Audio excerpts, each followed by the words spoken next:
Hi friends, मैं अभिषेक फिर से अपना इस YouTube channel the mega classes में स्वागत करता हूं। आज हम 10 सवाल लेकर आए हैं जो कि वीआईपी हैं, क्योंकि परीक्षा का दौर चल रहा है। आप इसे चलते फिरते देख सकते हैं। आइए, समय का है आपका नष्ट करें भाई। देखिए 10 सवाल आपको दिख रहे होंगे। ये 10 सवालों को देखिए। पहला सवाल है, महामोक्ष परिषद। महामोक्ष परिषद का आयोजन निम्न में से कौन शासक करता था? हर्षवर्धन, अशोक, समुद्रगुप्त, इनमें से कोई नहीं। महामोक्ष परिषद, तो देखिए महामोक्ष परिषद का आयोजन राजा हर्ष जो थे वो किया करते थे। हर्षवर्धन करते थे प्रत्येक 5वें वर्ष। प्रत्येक 5वें वर्ष कहाँ करते थे? प्रयाग में। कहाँ करते थे? प्रयाग में करते थे, जिसे कभी इलाहाबाद भी कहा गया, आजकल फिर नाम प्रयागराज हो गया। और बौद्ध धर्म से यह संबंधित था। बौद्ध धर्म के भी किससे? महायान संप्रदाय से। किस संप्रदाय से? महायान संप्रदाय से यह संबंधित है। और इसमें अपना सारा सामान दान करते थे। तो यहां से 4-5 प्रश्न आपको पूछेगा कि निम्न में से कौन सा शासक प्रयाग में अपना सारा सामान प्रति 5वें वर्ष दान कर देते थे? तो राजा हर्ष जो दान करते थे, या जो महामोक्ष परिषद होता था, बौद्ध धर्म के किस संप्रदाय के लिए था? तो महायान संप्रदाय के लिए। किस संप्रदाय के लिए? महायान संप्रदाय के लिए। तो इस चीज़ को ध्यान रखिएगा। ऐसे इस पर हमने एक नोट्स बनाई है, मेरे ब्लॉग पोस्ट पर आपको मिल जाएगी, आप जाकर के देख सकते हैं।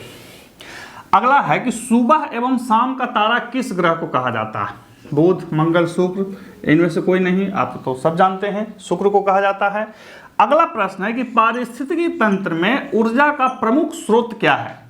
इकोलॉजी में ऊर्जा का सबसे प्रमुख स्रोत कौन है? सूर्य, वन, जलमंडल, इनमें से कोई नहीं। तो सही उत्तर है सूर्य। पारिस्थितिकी तंत्र में हमारे ऊर्जा का सबसे बड़ा और प्रमुख स्रोत कौन है? सूर्य। राष्ट्रीय खेल दिवस किस दिन मनाया जाता है? 28 अगस्त, 29 अगस्त, 30 अगस्त, इनमें से कोई नहीं। सही उत्तर है 29 अगस्त। किनके जन्मदिन पर? पता है ना आपको? यामिनी राय किस क्षेत्र से संबंधित है? यामिनी राय किस क्षेत्र से संबंधित है? चित्रकला, नाट्यकला, खेल, या इनमें से कोई नहीं। यामिनी राय चित्रकला से संबंधित है। यामिनी राय किससे संबंधित है? चित्रकला से। अब देखते हैं अगला 5 प्रश्न को। अब देखिए अगले और 5 प्रश्न को फटाफट देख लेते हैं। छठा प्रश्न है कि भारतीय दलहन शोधन संस्थान कहाँ है? भारतीय दलहन शोधन संस्थान कहाँ है? दिल्ली, कानपुर, जयपुर, पटना। सही उत्तर है कानपुर में। कानपुर में भारतीय दलहन शोधन संस्थान है। देश का एकमात्र राज्य जहाँ की राजभाषा अंग्रेजी है। देश का एकमात्र राज्य जहाँ की राजभाषा अंग्रेजी है। सिक्किम, नागालैंड, मेघालय। तो सही उत्तर है सिक्किम, नागालैंड। सही उत्तर है नागालैंड। सही उत्तर है नागालैंड। सही उत्तर क्या है? नागालैंड। ठीक है। अगला है कि रेटिनॉल किसका रासायनिक नाम है? रेटिनॉल किसका रासायनिक नाम है? Vitamin A, vitamin B, vitamin D, या इनमें से कोई नहीं। तो सही उत्तर है विटामिन ए। विटामिन ए का रासायनिक नाम रेटिनॉल है। एक चीज़ ध्यान रखेंगे कि ये जो विटामिन वाला क्वेश्चन है वो हमेशा आपसे पूछते रहता है। विटामिन वाला क्वेश्चन क्या है? हमेशा पूछते रहता है। तो आप इस चीज़ को ध्यान रखेंगे। आप इस चीज़ को ध्यान रखेंगे कि भाई ये जो मतलब क्या इसको बोलते हैं कि किस विटामिन को क्या कहा जाता है, उसको एकदम कंठाग्र होना चाहिए। अगला प्रश्न है कि चमेरा बांध भारत के किस राज्य में है? चमेरा बांध भारत के किस राज्य में है? हिमाचल प्रदेश, अरुणाचल प्रदेश, उत्तराखंड, मध्य प्रदेश।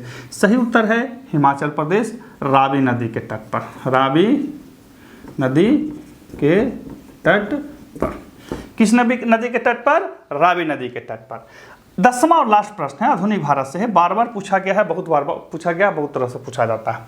किस सत्र में भारतीय राष्ट्रीय कांग्रेस ने पूर्ण स्वराज की मांग की थी? भारतीय राष्ट्रीय कांग्रेस ने किस सत्र में पूर्ण स्वराज की मांग की थी? लाहौर, दिल्ली, कलकत्ता, इनमें से कोई नहीं। सही उत्तर है लाहौर। लाहौर के 1929 के अधिवेशन में इन्होंने पूर्ण स्वराज की मांग की थी। और लाहौर किस नदी के तट पे है? रावी नदी के तट पे है, वहीं पे पंडित जवाहरलाल नेहरू ने पहली बार तिरंगा झंडा फहराया था और आज़ादी मनाई थी 26 जनवरी 1930 को। इस चीज़ को ध्यान रखेंगे और इससे बहुत बार बहुत तरह से प्रश्न पूछे जाते हैं। तो ये था आज का हमारा 10 प्रश्न, जिसको हमने बहुत जल्दी फटाफट बताया। ध्यान रखेंगे, बने रहिए मेरे साथ। चैनल को लाइक और सब्सक्राइब जरूर कर लीजिए ताकि हमसे जुड़ने में सुविधा हो। फिर मिलते हैं अगले वीडियो में, तब तक के लिए गुड बाय।